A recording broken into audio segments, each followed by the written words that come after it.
Why did King David's baby die as a punishment? That's an interesting question. There are a few discussions of it. The whole story with Bathsheba with David is very interesting. And of course, to tie this in together, for those who may not be aware of why the question is probably asked, obviously trying to justify Jesus' death and his atonement for humanity, and saying that there's no example of that found in Tanakh. And so most people find this as an example. So go ahead, Rabbi. Yeah, the baby's death had nothing to do with David's sin. David's sin was automatically forgiven once he realized, when the Nubi told him this, and the Nubi told him the story about the person who took the other person's only sheep and stuff like that. He knew about that.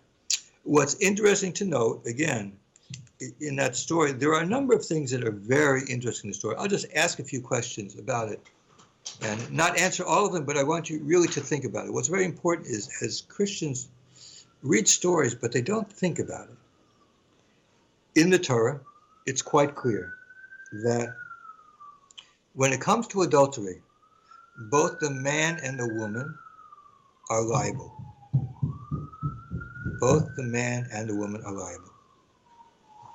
Yet, when we see what happens, in this case, with David and Bathsheba, only David is approached. Bathsheba is not only not punished, but she merits that a son that she has from David later becomes king, and from him is descended all the kings of Judea, Jewish kings, and of course eventually Mashiach. So we see that from that, there's something about that action which doesn't meet the eye. Were it really a case of actual adultery, as many people think, then why was it that Bathsheba was not punished at all, or anything in that nature? Secondly, the punishment has nothing to do with the child. If a child is born to somebody, it's considered a mamzer, but that also was not the case here even. Okay, so there's a lot of very interesting questions about that. Now, our rabbis have a tradition about that we have, which is that actually her husband, when the men would go to war, they would always give their wife a divorce. They would write a paper of divorce, so in case they were, died or something like that, the woman would be divorced, she'd be able to remarry again. That's what our tradition tells us.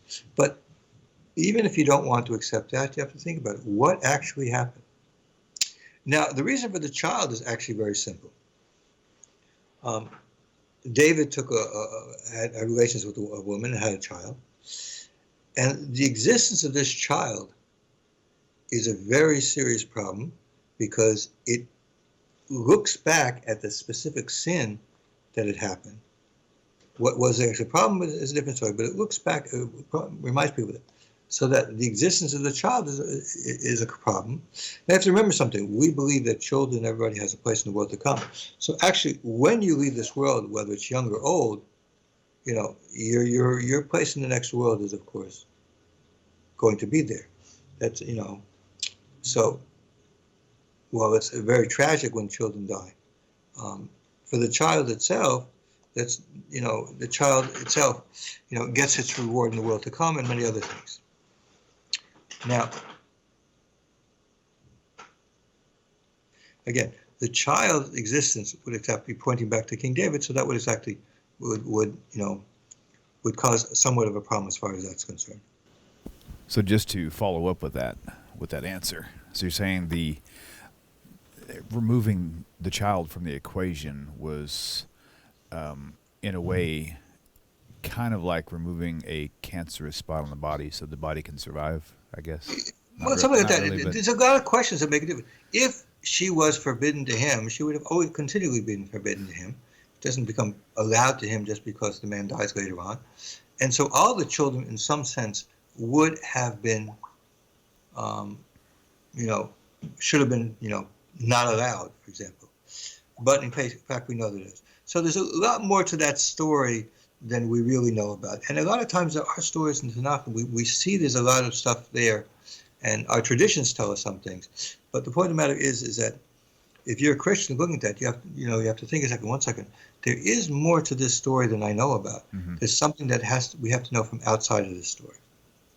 That's what my point is. So another thing I was thinking about, Rabbi, is that child later on in life could have become a problem for David, given the opportunity that he found out who his father was and that David had him killed. Then it could have presented a major problem for David later on. And this is something Hashem. Yeah. could I have mean, foreseen as well. the child is that. I mean, it's sort of like we have a concept of Chil Hashem.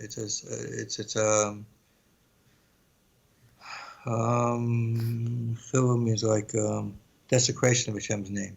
Okay. Something when you see something. I mean, we have the rabbis bring a number of laws. For example, a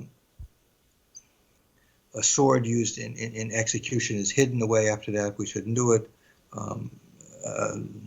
An animal that somebody did a sin with is killed, so that it shouldn't be reminded that this was the animal that caused. There's a number of different things along that nature.